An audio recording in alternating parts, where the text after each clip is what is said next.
الحمد لله نحمده ونستعين ونستغفره ونعوذ بالله من شرور أنفسنا وسيئات أعمالنا من يهده الله فلا مضل له ومن يضلل فلا هادي له أشهد أن لا إله إلا الله وحده لا شريك له وأشهد أن محمدا عبده ورسوله يا أيها الذين آمنوا اتقوا الله حق تقاته ولا تموتن إلا وأنتم مسلمون يا أيها الناس اتقوا ربكم الذي خلقكم من نفس واحدة وخلق منها زوجها وبث منهما رجالا كثيرا ونساء واتقوا الله الذي تساءلون به والأرحام إن الله كان عليكم رقيبا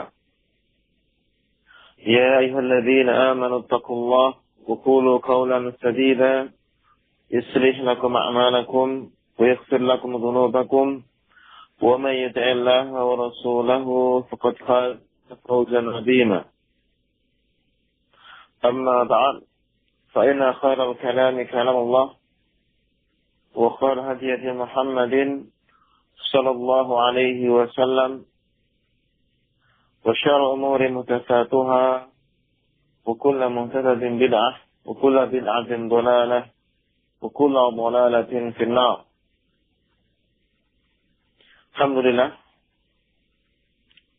kaum muslimin yang dirahmati Allah Subhanahu wa taala, para pendengar radio Suara Quran dimanapun antum berada. Insyaallah pada pagi ini akan kita lanjutkan pelajaran kita dari kitab Fiqh Ta'amul Baina Zawjain yang tulis oleh Syekh Mustafa Al-Adawi hafizahullah taala. Kemarin telah kita baca beberapa hadis yang berhubungan dengan kaidah-kaidah tentang bolehnya seorang suami memukul istrinya sebagai takdir atau pelajaran terhadap istrinya. Yang beberapa hadis ini telah sebagian kita baca pada pembahasan yang lalu. Dan kita lanjutkan dengan hadis yang kedua.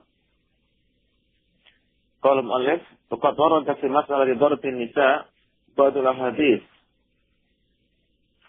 Dan sungguh telah datang di dalam masalah memukul istri beberapa hadis.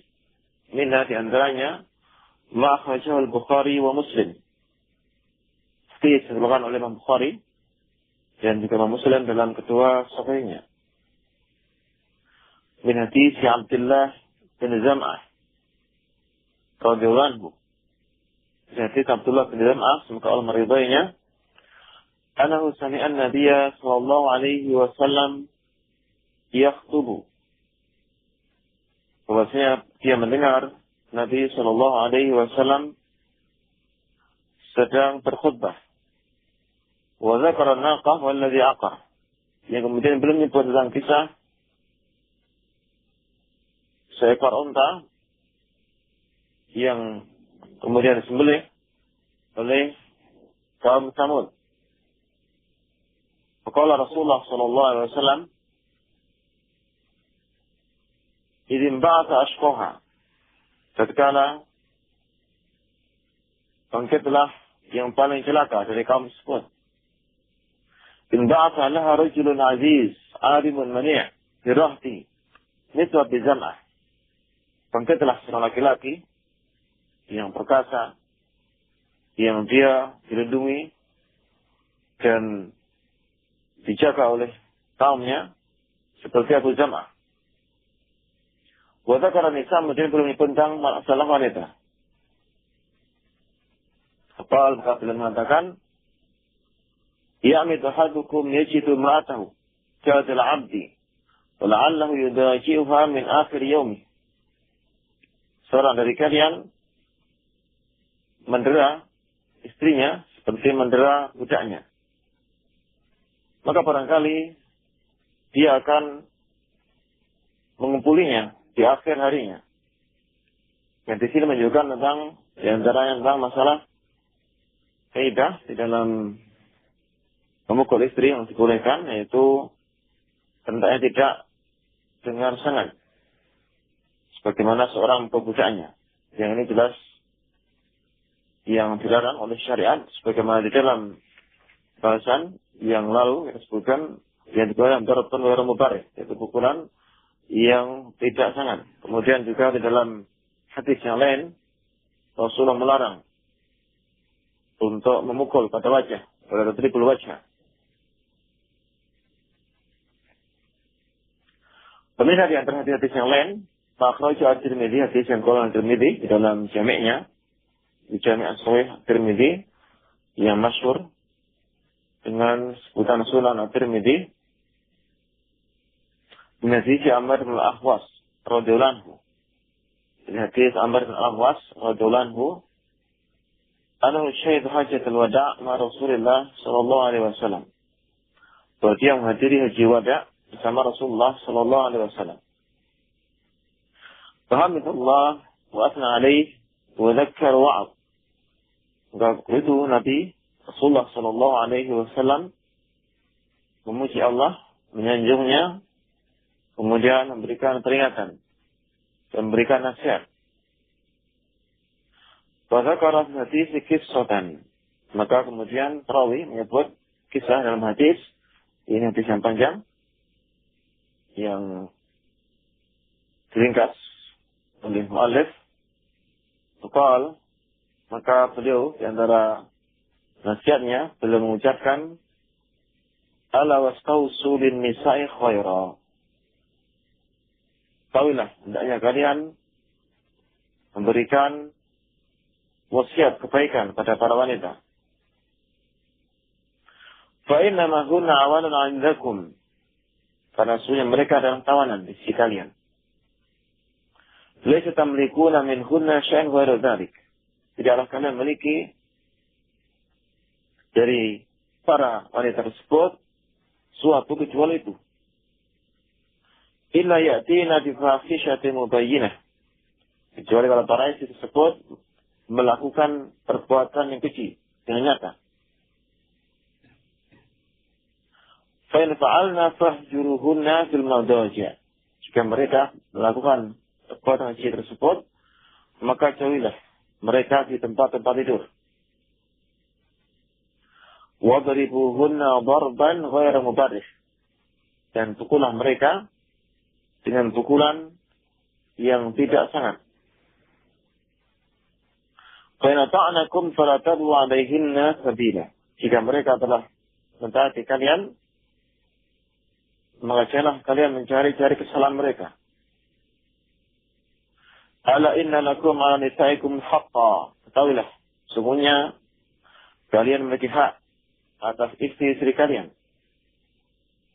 Wa nisaikum 'alaikum haqqan. Demikian juga istri-istri kalian juga memiliki hak atas kalian. Wa ma haqqukum 'ala nisaikum, adapun hak kalian atas istri-istri kalian, faliwati'na furushakum man takrahun.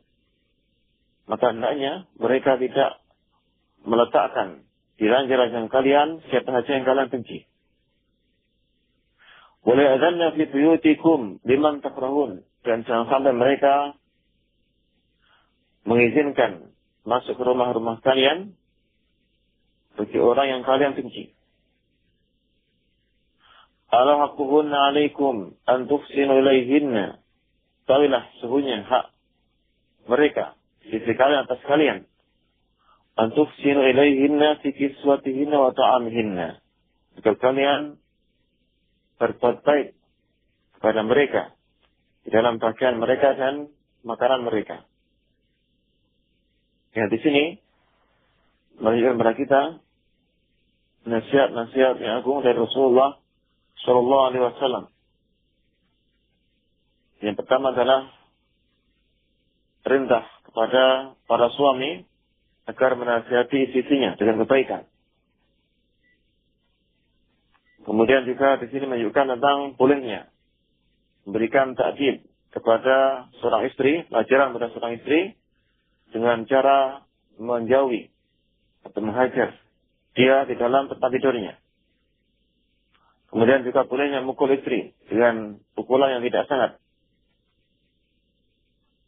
Yang ini telah kita bahas kemarin tentang masalah urutan di dalam memberikan ta'dib yang Allah nyebutkan, memberikan nasihat, kemudian hajar, dan berumah kemudian mukul. Ya, ini makhirat dan para ulama akan mengatakan ini berurutan. Kalau bisa dengan nasihat, memberikan nasihat. Kalau tidak maka meningkat dengan menghajar. Dan kalau tidak bisa meningkat dengan mukul. Meskipun juga penulis lebih cenderung bahwa ini dilakukan sekaligus dengan kondisi dan situasi. Kemudian juga di sini kan kalau istri sudah taat maka suami tidak boleh mencari-cari kesalahan istrinya. Dan ini jelas akan lebih memperuncing keadaan. Jika sudah terjadi kebaikan maka hendaknya juga suami berusaha untuk berhubungan dengan istrinya. Kemudian juga ditunjukkan tentang hak-hak dari para suami atas istri mereka. Sebagaimana juga Rasulullah menjelaskan hak-hak para istri terhadap suami-suami mereka. Di hak suami ada yang ditaati oleh istrinya. Di antara ketaatan istri pada suami yang diwajibkan tidak boleh memasukkan dalam rumahnya siapapun yang dibenci oleh suaminya. Tidak boleh meletakkan di ranjangnya siapapun yang dibenci oleh suaminya. Kemudian hak para istri atas para suami, hendaknya para suami memberikan nafkah pada istrinya dengan baik di dalam pakaian mereka dan makanan mereka. Jelas di sini syahid yang bisa kita ambil dalam bahasan kita adalah tentang masalah aidah di dalam buku istri itu yang terapkan gairah mubarik. Pukulan tidak sangat. Wa kharaja Abu Dawud bi isnadin hasan ghairihi, dan Imam Abu Dawud mengeluarkan di dalam sunannya hadis dengan sanad yang hasan ghairihi, hasan dengan jalannya, min hadis Iyas bin Abdullah bin Abi Lubab. Dari hadis Iyas bin Abdullah bin Abi Lubab radhiyallahu anhu, qala dia berkata, qala Rasulullah sallallahu alaihi wasallam, Rasulullah sallallahu alaihi wasallam bersabda, la tadribu ima Allah, janganlah kalian memukul hamba-hamba perempuan Allah. Jadi Rasul melarang para suami memukul para istri mereka.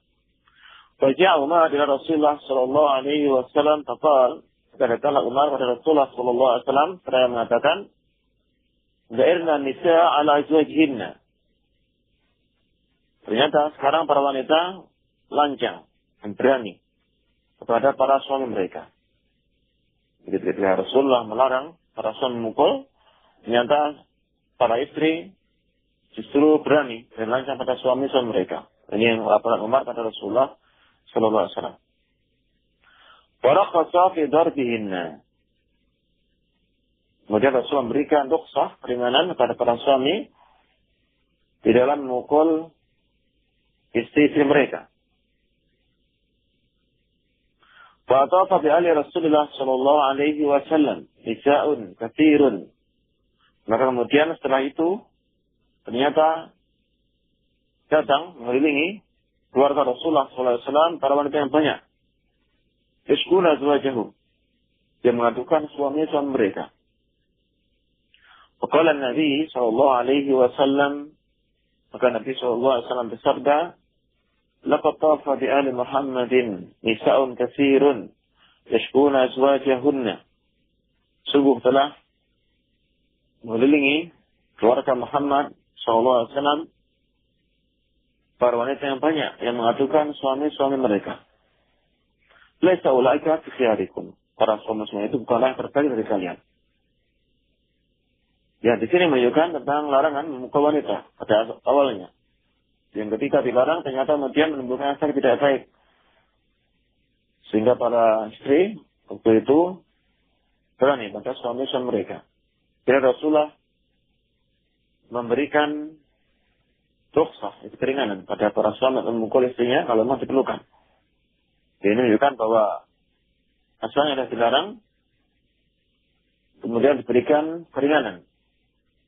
Ini menunjukkan dalam kondisi tertentu maka dibolehkan. Jadi bukan dalam semua kondisi. Karena wanita dilarang kemudian berikan keringanan oleh Rasulullah sallallahu alaihi wasallam sesuai dengan nas di sini. Qala al-mu'allif yanbaghi alla yulja ila darbi ila fi hal darurah. Dan selayaknya tidaklah dilakukan usaha atau upaya memukul istri ini illa fi hal darurah, kecuali dalam kondisi yang darurat.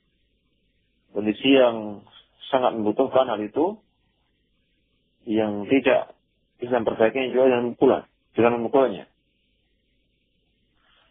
Wastinfadi muhawalatil islah wal wa'ad.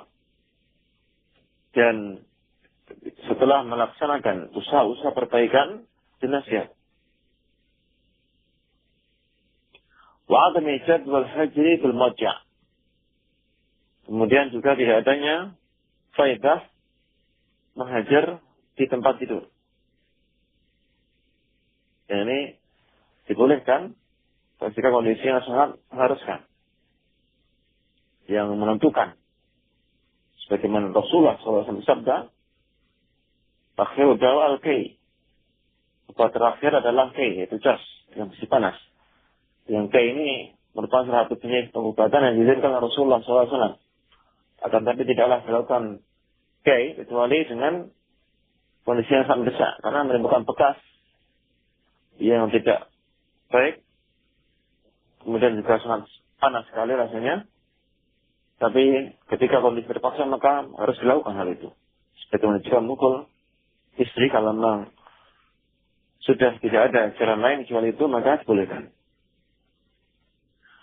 Walau kalimat akhrajah Muslimun hadis Aisyah radhiyallahu anha. Yang ini dasar hadis yang dikeluarkan oleh Imam Muslim di dalam sahihnya. Ini hadis Aisyah radhiyallahu anha, qala dia berkata, "Ma daraba Rasulullah sallallahu alaihi wasallam syai'an qattu bi yadihi." Tidak pernah Rasulullah sallallahu alaihi wasallam memukul sesuatu pun dengan tangannya. Wala mar'atan wala khatiman, tidak juga istri, tidak juga pelayan, illa ayyajahida fi sabilillah, kecuali kalau beliau berjihad berperang di jalan Allah. Yang menunjukkan bagaimana luhurnya akhlak Rasulullah SAW yang bersaksikan oleh istrinya tidak pernah sama sekali memukul istri ataupun pelayannya. Wamanila minhum min syai'in qattu fayamtaki min sahibihi.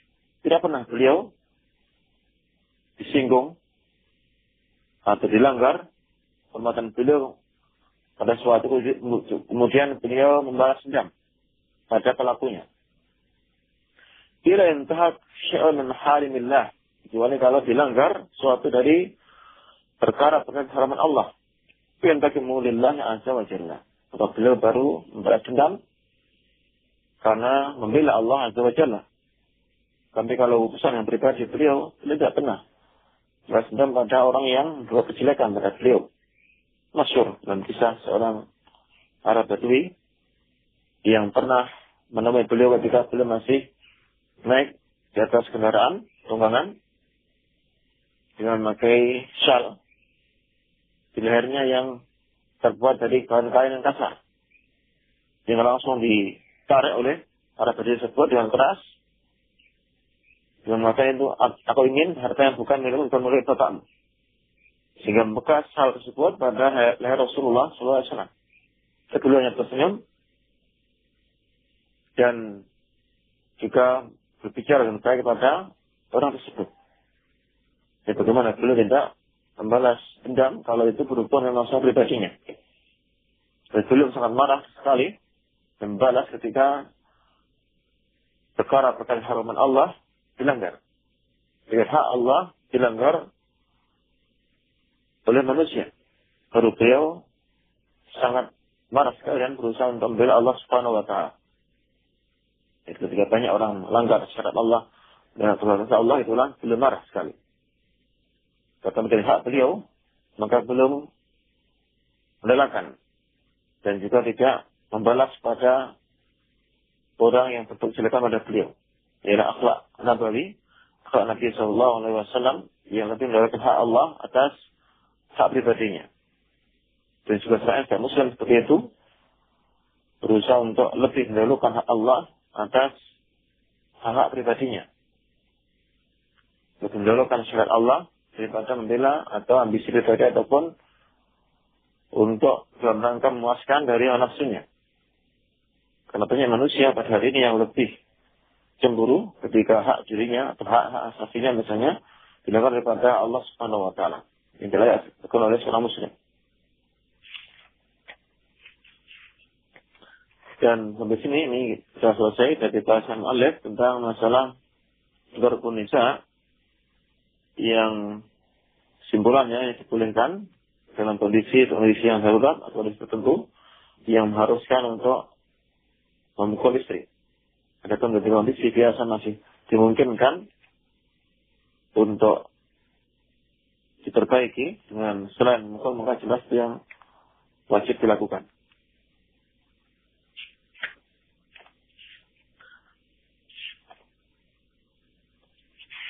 Kemudian bahasan berikutnya dalam kitab ini tentang masalah as-sulh, yaitu masalah perjanjian atau perdamaian yang dilakukan oleh suami dan istri ketika terjadi pertikaian yang masing-masing menuntut haknya sehingga tidak jalan lain kecuali dengan melakukan perdamaian dengan masing-masing ukurkan sebagian haknya atau mungkin satu dari keduanya dalam rangka untuk mendapatkan kebaikan hubungan di antara keduanya.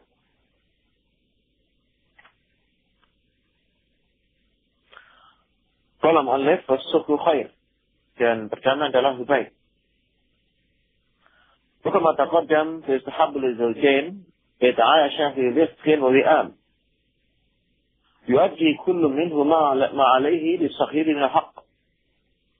Sebagaimana telah terdahulu bahwasanya dianjurkan pada para suami dan istri agar saling berhubungan, bergaul di dalam kesepakatan, di dalam kehidupannya seias kata, yang masing-masing saling menunaikan haknya kepada pasangannya. Mendapat bainahum masyakil, dan jika terjadi problem-problem atau konflik-konflik di antara keduanya, pasangan suami istri, walahima yadfa'aha, maka naik keduanya berusaha untuk menepisnya, berusaha untuk menghalau dari konflik tersebut.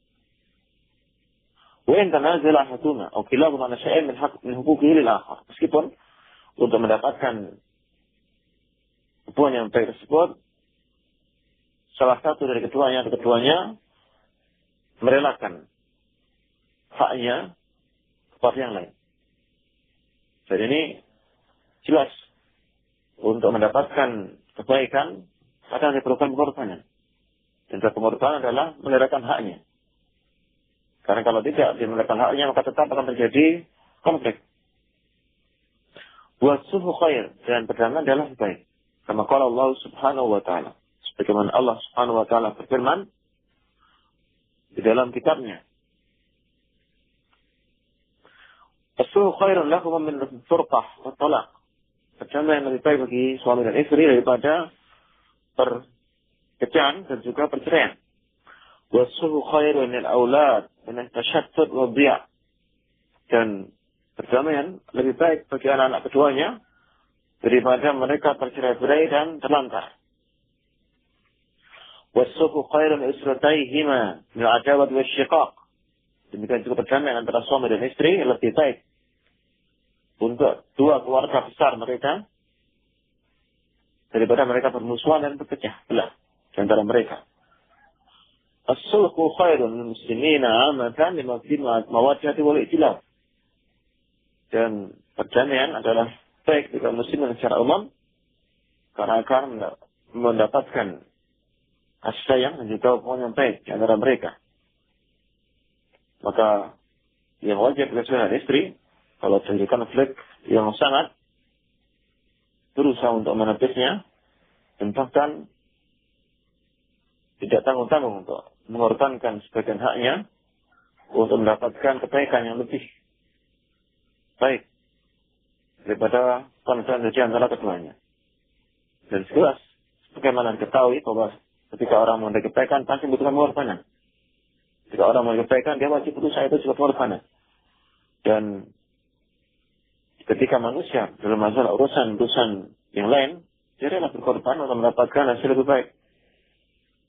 Bagaimana kemudian di dalam rumah tangga tidak mau berkorban untuk menjaga keutuhan dari rumah tangganya. Dan ini wajib dijadikan pokok perhatian bagi para pasangan suami istri. Yang harus diutamakan adalah bagaimana hubungan suami istri ini terus langsung dengan baik dan jauhkan atas semuanya, atas hawa nafsu, atas keinginan untuk menang dan sebagainya, dan berusaha melahirkan hubungan yang baik, meskipun mengorbankan sebagian haknya. Salam untuk yang lanjut dalam bahasan ini, kita lanjutkan pada pertemuan akan datang. Semoga yang telah kita sampaikan bermanfaat pada kita semua. Ya, benar yang berbahagia dengan tadi paparan yang disampaikan oleh Ustaz Arif Fadlul Ulum Hafizahullah Ta'ala seputar kaidah di dalam memukul istri, bahwasanya dilakukan ketika keadaan darurat dan bertujuan menumbuhkan ketaatan kepada istrinya, dan juga seorang suami berusaha untuk menjaga hubungan dengan istrinya, keharmonisan dan juga muamalah yang baik dengannya. Kita bacakan satu pertanyaan dari pendengar kita di line SMS di 085647575535. Ustaz, saya ingin menanyakan tentang hukum talak. Apabila suami mengucapkan talak tidak sadar, apakah juga termasuk jatuh talaknya? Dan bagaimana jika suami ingin rujuk, apa yang harus dilakukan? Apakah harus akad lagi, Ustaz? Untuk jatuhnya talak,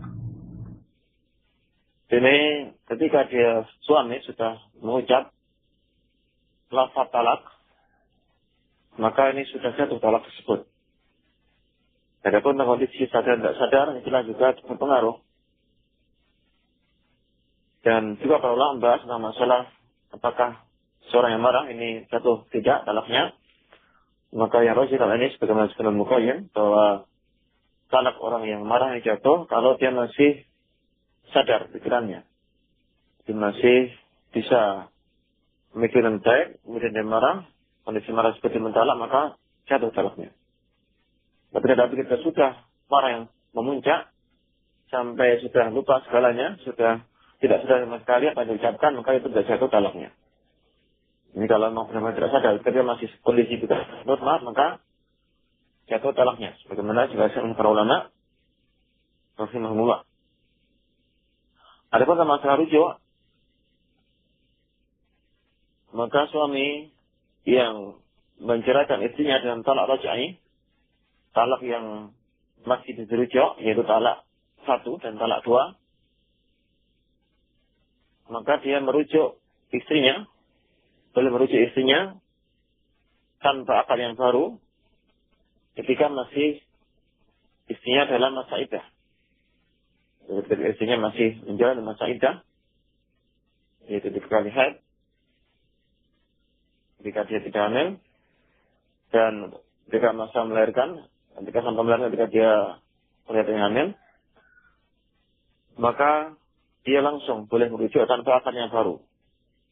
Dan rujuk ini kata oleh para ulama bisa dengan 2 hal, bisa dengan qaul, ucapan, bisa dengan fi'il, dengan perbuatan. Adapun ketika istri sudah habis masa iddahnya, maka tidak boleh bagi suami untuk langsung merujuk kecuali dengan akad baru, yaitu dia sudah bukan suaminya ketika sudah habis masa iddahnya, sehingga kalau ingin kembali dari istrinya harus dengan pinangan sebagaimana semula, kemudian juga dengan adanya wali dan saksi sebagaimana akad nikah yang sebelumnya. Jadi kalau sudah habis masa iddah, maka dia seperti orang lain yang kalau ingin kembali pada istrinya harus dengan akad yang baru.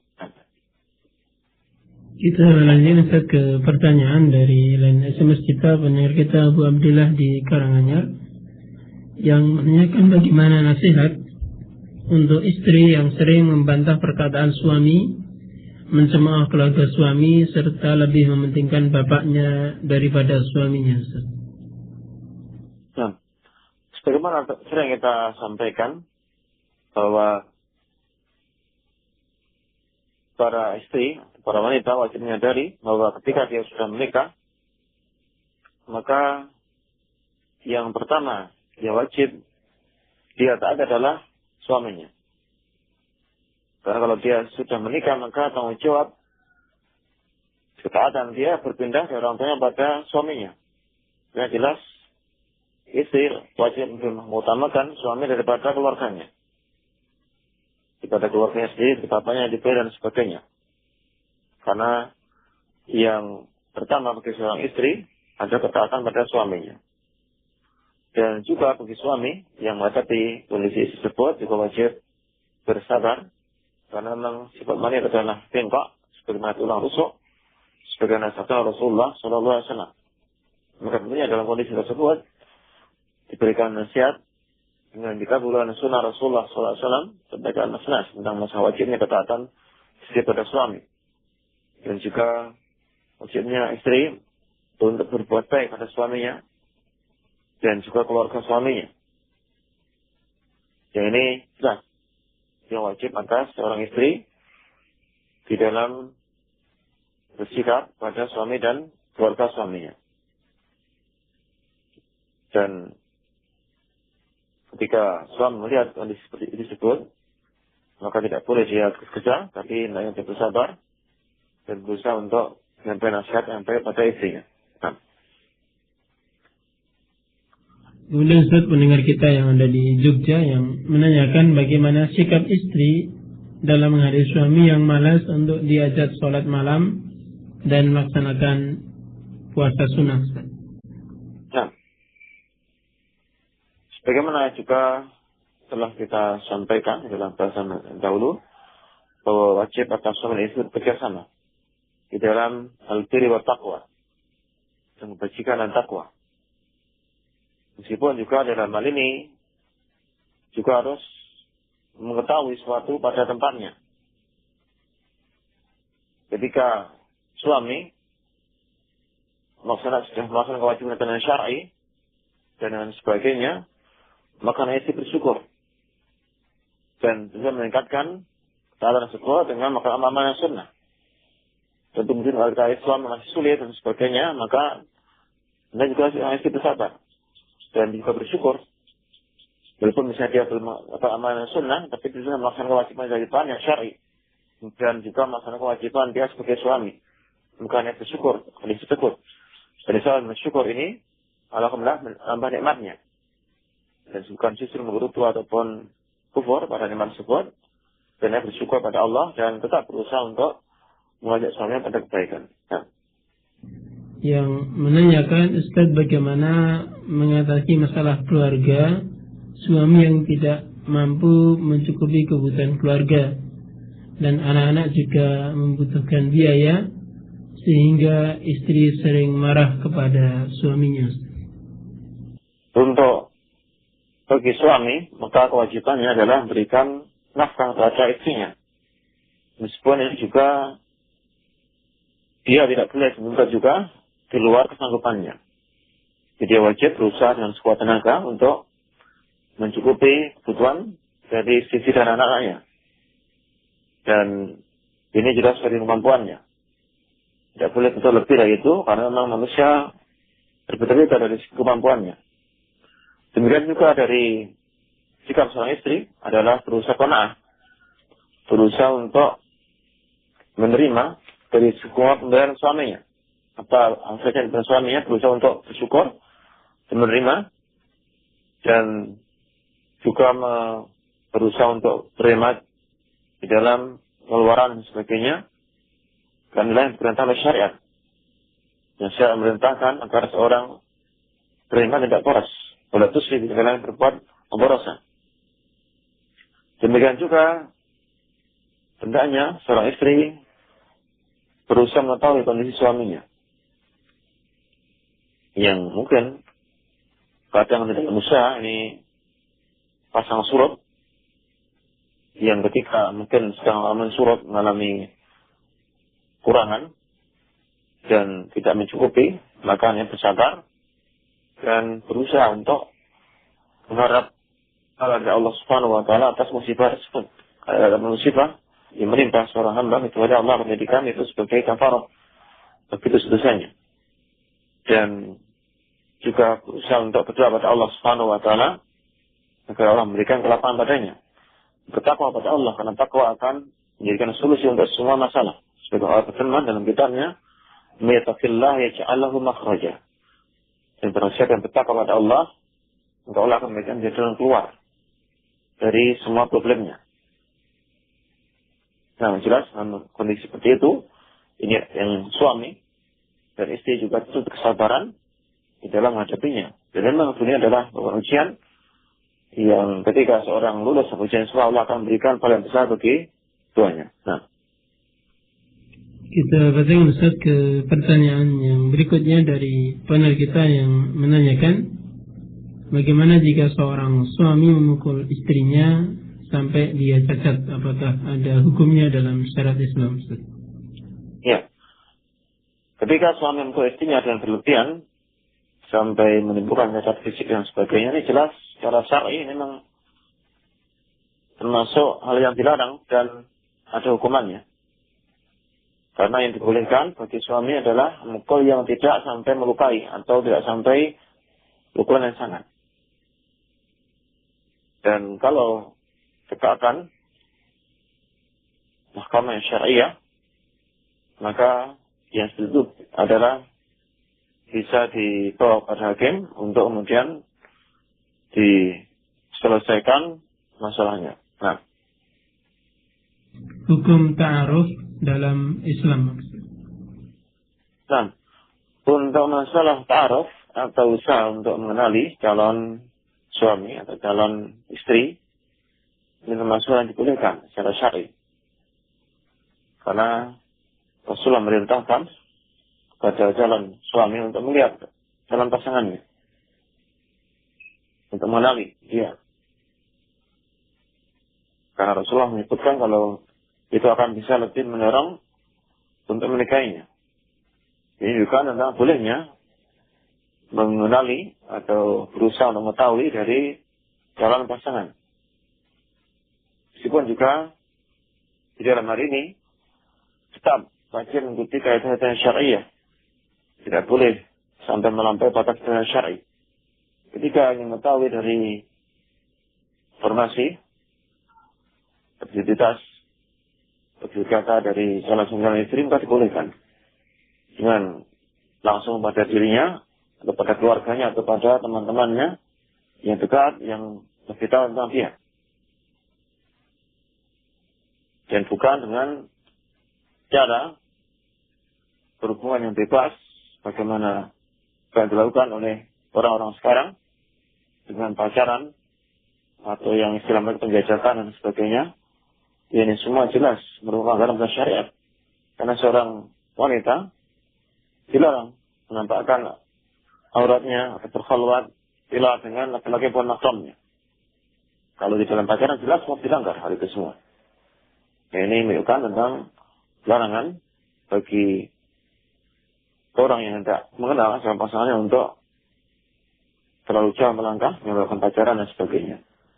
Cukup bisa mengetahui identitasnya, entah dari keluarganya atau dari teman-teman dekatnya, itu sudah cukup. Dan kalau ingin bicara langsung, juga bicara dengan secara yang dibolehkan oleh syariat. Seorang tidak boleh sampai melembutkan atau melengkap-lengkapkan dari suaranya dan sebagainya, ya ini sudah dilarang. Tetap dalam kondisi yang biasa dan tidak sampai menimbulkan fitnah. Meskipun sebetulnya kalau bisa bukan langsung melalui telepon atau SMS bagi wanita laki-laki yang bukan mahram, yang tidak pernah sama sekali, ini jelas lebih baik dihindari.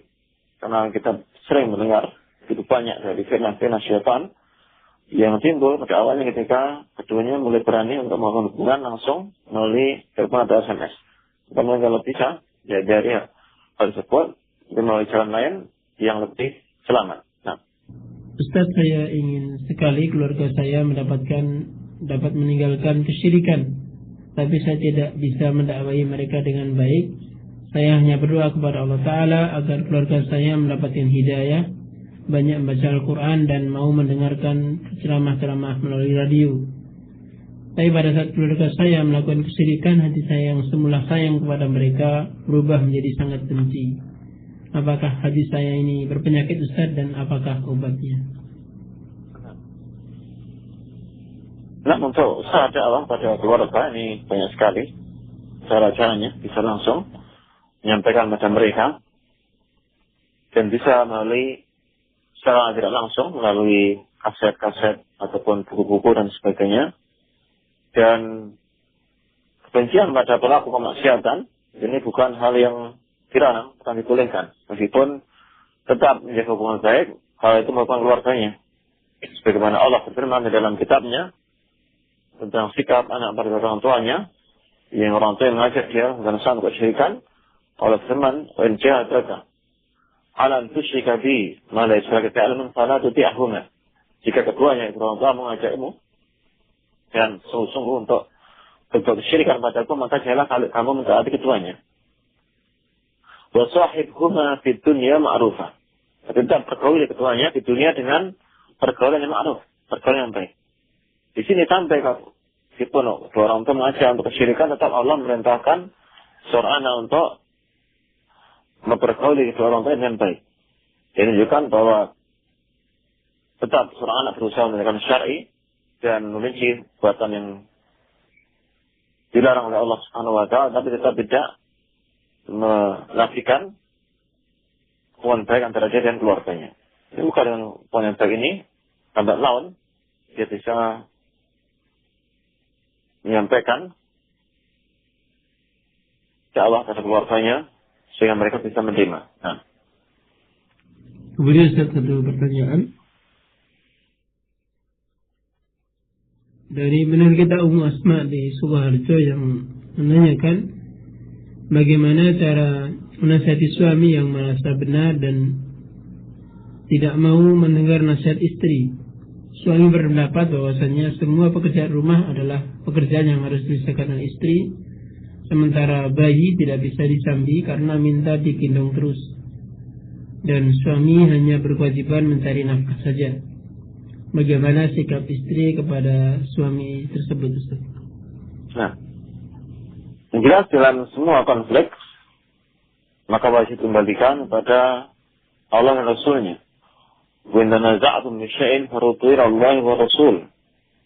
Dan jika kalian berselisih dalam suatu apapun, maka kalian kembalikan pada Allah dan Rasulnya, pada Allah pada kitabnya, pada Rasulnya pada sunnahnya. Di dalam kondisi ini maka kita kembalikan apakah yang datang dalam syariat masalah ini. Dan kalau kita melihat di dalam contoh dari Rasulullah Sallallahu Alaihi Wasallam yang beliau adalah seorang suami dan suami yang terbaik pada istri-istrinya, beliau tetap melakukan pekerjaan rumah tangganya. Sebagaimana dikisah Aisyah radhiyallahu anha ketika di rumah, Rasulullah bimihnati ahli, beliau membantu istrinya, keluarganya di dalam kerjaan rumah tangga mereka. Tapi ketika ada panggilan sholat, maka beliau kemudian keluar untuk melakukan sholat. Ini menunjukkan bahwa Rasulullah SAW biasa membantu istrinya. Meskipun jelas kalau dari segi kewajiban asal bahwa mengerjakan rumah tangga adalah kewajiban istri. Suami adalah mencari nafkah di luar rumahnya. Tetapi tetap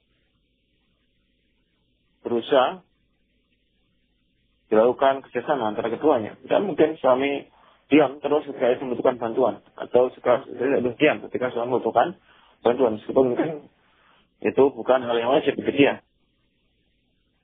Di masalah kerja rumah tangga yang suami ini sangat kerepotan misalnya, maka jelas tidak boleh suami menutup mata dan menutup telinga ketika melihat hal tersebut. Meskipun juga istri juga dalam itu juga berusaha menyadari bahwa itu adalah tugas pokoknya. Suami hanya sekedar membantu. Bukan justru memberikan, bahwa itu berikan semua pada suaminya dan istri kemudian lari dari tanggung jawabnya. Ini jelas juga tidak benar. Jelas dalam segala perkara kita menempatkan sesuatu pada tempatnya dan kembalikan segala perselisihan kepada Allah dan Rasulnya. Kita lanjut ke pertanyaan yang berikutnya dari pendengar kita yang menanyakan tentang bagaimana cara menjaga keluarga kita dari pengaruh sihir dan juga dukun. Nah, untuk penjagaan diri dari syaitan dan jin ini telah banyak sekali murid-murid yang dijaga Rasulullah Sallallahu Alaihi Wasallam, dan yang paling masyhur tentang kisah Hurairah dengan setan yang kemudian Rasulullah membenarkan dari ucapan setan yang mengatakan bahwa ketika seorang membaca ayat kursi pada malamnya maka tidak akan diganggu oleh syaitan sampai pagi. Ini jelas salah satu dari penjagaan kepada diri dan keluarga. Berusaha membaca ayat kursi pada malamnya, dia ini menjadikan syaitan tidak mendekatinya sampai waktu paginya. Terus juga setiap keluarga membaca itu agar terjaga dari gangguan syaitan. Kemudian juga di antaranya dibacakan dalam rumah surat Al-Baqarah. Sebagaimana sabda Rasulullah SAW, karena syaitan yanfirul bait alladzi yuqra'u fi surat Al-Baqarah. Karena syaitan akan lari dari rumah yang dibacakan di dalamnya surat Al-Baqarah. Jadi di antara hal yang lain, kemudian juga berusaha untuk membersihkan rumahnya dari hal-hal yang bisa menjadi tempat atau sarana syaitan untuk mengganggu, seperti gambar-gambar yang bernyawa atau adanya musik dan nyanyian syaitan dalam rumahnya. Ini berusaha menghilangkan setelah itu, dan setelah itu akan terhindar jadi gangguan syaitan. Nah, kemudian saat kita ke pertanyaan dari pendengar kita tentang istighatsah yang banyak dilakukan oleh umat Islam zaman sekarang ini, bagaimana hukumnya Ustaz? Istighatsah? Ya. Nah, untuk istighatsah yang syar'iyah ini jelas disyariatkan. Yang Allah firman di dalam kitabnya, "Idz tastaghitsuna rabbakum fastajaba lakum." Tatkala kalian istighatsah pada Rabb kalian, yaitu meminta tolong dalam kondisi yang sangat butuhkan pertolongan, fastajaba lakum, maka Rabb kalian mengabulkan kalian. Ini kisah ketika Rasul dan para sahabat sedang menghadapi kaum musyrikin pada waktu perang Badar.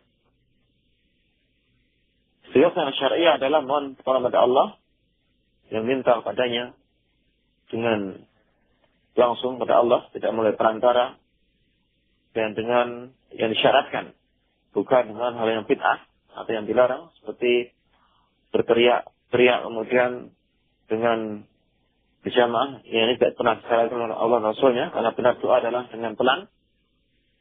Doa Rabbakum wadaru wa khufya, serulah kepada kalian dengan pelan dan juga dengan rendah dari Allah Subhanahu wa taala, bukan dengan berteriak-teriak. Juga tidak pernah Rasul mencontohkan doa dengan bersama-sama yang dipimpin dari komando, ini juga tidak pernah. Doa dalam doa tertentu yang dibolehkan seperti istisqa, yang ini beliau mencontohkan. Tapi dalam masalah yang lain seperti yang saya dilakukan oleh orang sekarang, ini tidak pernah dilakukan Rasulullah SAW. Ini juga secara syar'i, sesuatu yang syariah ini disyariatkan, perintahkan juga bahkan. Akan tapi wajib dipenuhi cara-cara syar'i di dalam melaksanakannya. Bukan dengan cara bid'ah yang tidak mendekatkan diri pada Allah, bahkan justru menjauhkan seorang dari Allah Subhanahu wa taala. Nah. Ya, soal ini pertanyaan yang terakhir dari pendengar kita yang menanyakan bagaimana cara mengubah sifat yang kaku dan tidak percaya diri dalam bergaul, dan bagaimana cara menghilangkan sifat keras kepala. Nah, untuk menimbulkan sifat percaya diri ini adalah dengan berusaha untuk memohon pada Allah Subhanahu wa taala, dan sungguhnya kemuliaan itulah milik Allah, milik Rasulnya, dan juga milik orang yang beriman. Kalau dia benar-benar beriman kepada Allah Subhanahu wa taala, maka akan dapat kemuliaan di Allah Subhanahu wa taala. Dan juga di sisi manusia. Jadi berusaha untuk bertakwa kepada Allah, maka Allah akan mempercaya diri dan juga berdoa kepada Allah Subhanahu wa taala agar diberikan kepercayaan pada diri. Meskipun juga di sini sifat percaya diri ini juga harus mengikuti kaidah syar'i. Tidak boleh berlebihan. Tidak boleh percaya diri sampai kemudian melanggar syariat Allah Subhanahu wa taala. Dan sikap keras kepala juga termasuk sikap yang tercela. Karena kalau orang yang keras kepala ini adalah orang yang sombong, yang tidak mau menerima nasihat, dia merendahkan al-haq. Kalau dia disana al-haq kemudian tidak menerima. Yang Rasulullah menjelaskan bahwa kesombongan yang akan menjauhkan dari surga. Ya, Rasulullah menjelaskan dalam hadisnya, la tadkhulul jannah man kana fi qalbihi mithqalu dzarratin min kibr. Dia akan masuk surga orang yang dalam hatinya ada sebesar sawi dari kesombongan. Ini menunjukkan bahwa sekali sikap sombong ini. Makanya harus berusaha dihilangkan, dan dengan cara membaca kisah Rasulullah SAW tentang masalah itu dan berusaha untuk mengikuti. Jadi itu di antara sifat orang yang beriman, seperti Allah sebutkan dalam kitabnya, adalah al-awwab, yaitu orang-orang yang segera kembali dari kesalahan kepada kebenaran. Nah, ya, insyaallah kita simpulkan Ustaz materi kita kesempatan pagi hari ini. Nah, tadi telah kita sampaikan beberapa hadis yang berhubungan masalah kaidah bolehnya seorang suami memukul istrinya ketika kondisi yang darurat yang mengharuskan suami untuk memukul istrinya. Dan juga telah kita singgung sedikit tentang masalah wajibnya suami dan istri untuk terus menjaga hubungan baik antara keduanya. Meskipun itu harus mengorbankan hak-hak masing-masing di dalam rangka mendapatkan hubungan baik antara suami dan istri.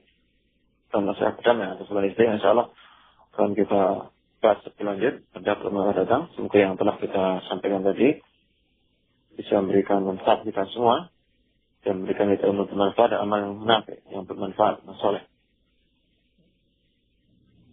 Ya, pendengar yang berbahagia, dari akhir dari materi kita pada kesempatan pagi hari ini dalam kajian keluarga yang kita ambilkan dari kitab Fiqhul Ta'amul Baina Zawjaini, romantika pergaulan suami istri bersama Ustaz Arifatul Ulum Hafizallahu Ta'ala. Dan insyaallah kita akan lanjutkan materi kita pada kesempatan hari Selasa pagi yang akan datang. Dan kita tutup majelis kita, subhanakallahumma bihamdika asyhadu an la ilaha illa anta astaghfiruka wa atubu ilaik. Assalamualaikum warahmatullahi wabarakatuh.